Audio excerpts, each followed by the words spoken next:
জনগণকে ধোঁকা দেওয়ার দুরভিসন্ধি বলে আমরা মনে করি। এটা যদি একটু ব্যাখ্যা করেন যে কেন আপনারা এরকমটি বলছেন। দেখুন, সেই উন্মাদনা, সেই উৎসাহ উদ্দীপনা যা তারা 2024 সালের 5 আগস্টে তারা বাংলাদেশের জনগণের প্রতিক্রিয়া হিসেবে তাদের তন্ত্রমূলক উগ্র সাম্প্রদায়িক উত্থানকে তারা ব্যবহার করেছিল। That euphoria is over. এবার দেখুন, লক্ষ লক্ষ টাকা খরচ করে জাতীয় সংসদে দক্ষিণ প্লাজায় যে সমাবেশের আয়োজন করা হয়েছিল, এই সমাবেশে 10 লাখ লোকের উপস্থিতির তোড়জোড় এবং তারা ঢক্কা নিনাদ বাজিয়েছিল। বাস্তবে 10,000 লোকও সেখানে উপস্থিত হয়নি, বড়জোর 3-4 হাজার লোক সেখানে এসেছিল। তাও সরকারি কোষাগারের অর্থ ব্যয় করে, ট্রেন ভাড়া করে, তারপর সরকারি কর্মচারীদের বাধ্যতামূলক ভাবে উপস্থিত থাকা এবং জেলা পর্যায়ে উপজেলা পর্যায়ের অফিসারদেরকেও এই সভায় বাধ্যতামূলক ভাবে উপস্থিত থাকার নির্দেশ প্রদান। এটাকে আপনারা রাজনৈতিক ভাবে কিভাবে দেখছেন? মানে এটাকে রাজনৈতিক ভাবে আপনারা এটাকে কিভাবে দেখছেন? মানে কি উদ্দেশ্যে বা এটা করা হলো এবং এদের কি হচ্ছে যে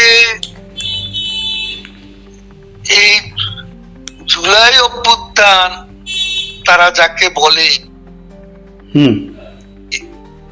এই জুলাইয়ের সেই সো-কল্ড আন্দোলনের ব্যাপারে মানুষের এখন সামান্যতম কোনো উৎসাহ নেই এবং যাদেরকে সেখানে উপস্থিত করানো হয়েছিল তারা বাধ্যতামূলক ভাবে এসেছে।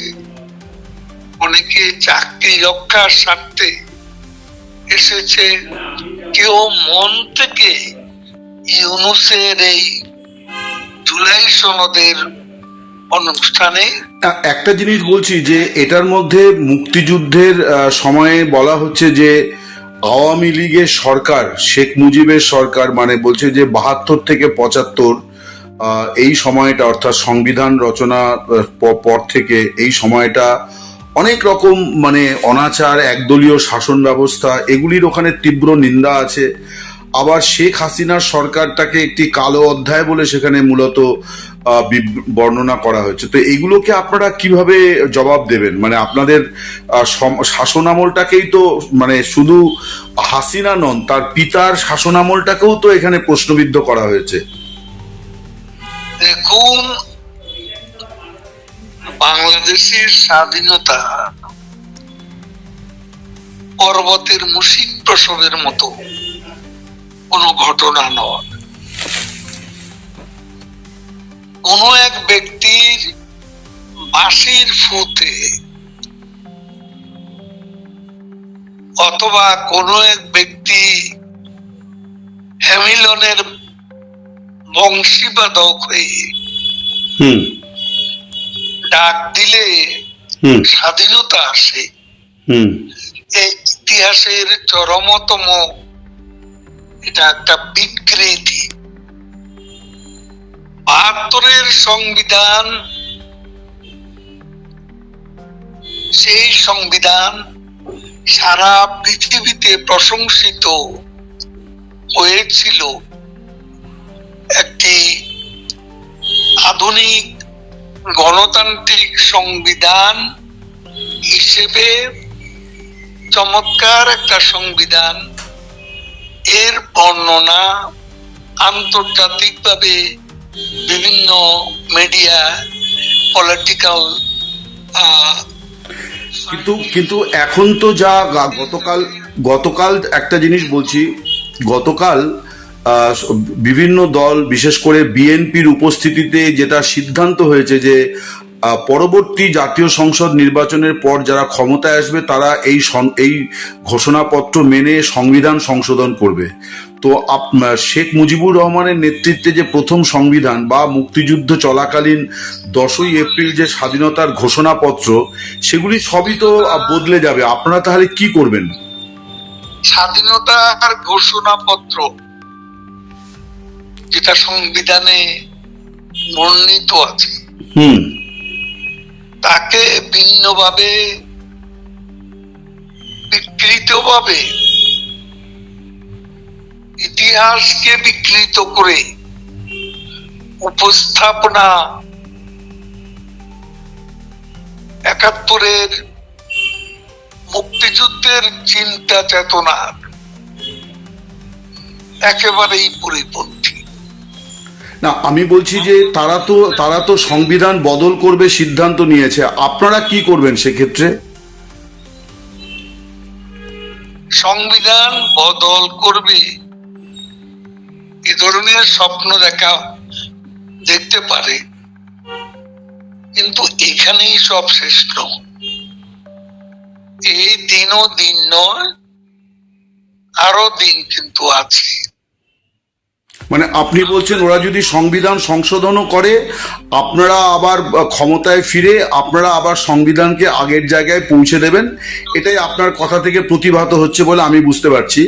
আমার প্রশ্ন হচ্ছে যে আপনারা কিভাবে আসবেন, কারণ আপনাদেরকে তো নির্বাচনে দাঁড়ানোর কোনো সুযোগ দেখছি না। আপনাদেরকে কার্যকলাপ নিষিদ্ধ ঘোষণা করেছে, নির্বাচন কমিশন নিবন্ধন বাতিল করেছে, নির্বাচন আগামী ফেব্রুয়ারি মাসে মানে রোজার আগেই সম্পন্ন হবে, তাতে তো আওয়ামী লীগের অংশগ্রহণের কোনো মানে অবকাশ এখনো পর্যন্ত দেখছি না। কি করে দিচ্ছেন? নির্বাচন হবে, তারা নিজেরাও তো নির্বাচনের প্রশ্নে ঐকমত্য পোষণ করতে পারেনি, কারণ যে জুলাই সনদ, এই জুলাই সনদের সমাবেশে এনসিপি প্রথম সারির যে নেতারা, তারা উপস্থিত ছিল না। তারা চলে গেছে কক্সবাজারে পিটার হার্সের সঙ্গে দেখা করতে, এই অনুষ্ঠান এড়িয়ে। আর অন্যদিকে বিএনপি ছাড়া জামাত ইসলামী এবং ইসলামপন্থী কিছু দল, যারা ইউনূসের ঘনিষ্ঠ মিত্র বলে পরিচিত, তাদের প্রতিক্রিয়া কিন্তু ইতিবাচক নয়।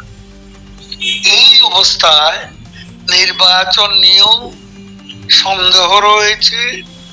নির্ধারিত নির্ঘণ্ট ঘোষণা করে বাস্তবে তার কোনো প্রতিফলন ঘটবে বলে আমরা মনে করি না।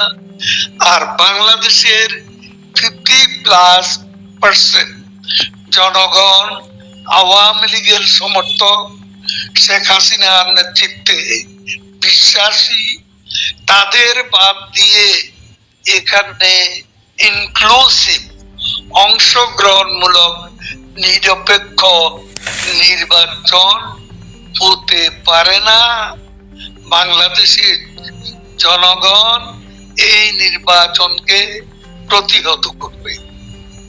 আপনারা কি বলছেন যে নির্বাচন হলেও সেটা অবৈধ নির্বাচন হবে আওয়ামী লীগকে ছাড়া নির্বাচন হলে?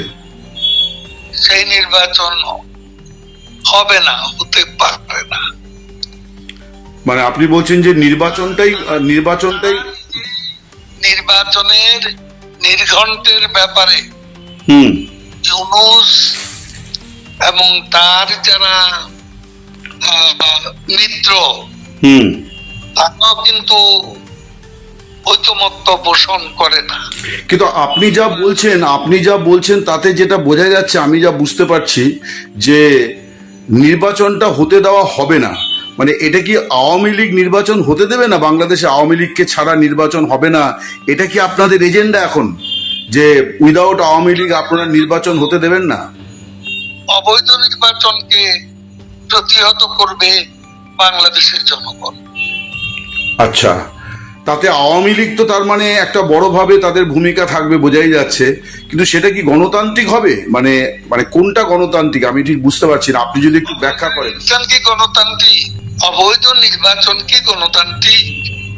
ওরা বলছেন যে আওয়ামী লীগও এরকম 3টে অগণতান্ত্রিক নির্বাচনে জিতে 16 বছর ক্ষমতায় ছিল।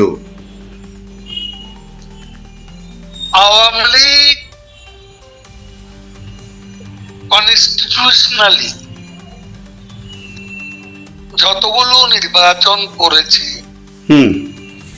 এখানে অবৈধ বলতে কোনো নির্বাচন হয়নি, এবং নির্বাচনে একটি দল আসলো না, বয়কট করলো না, বয়কট করলো।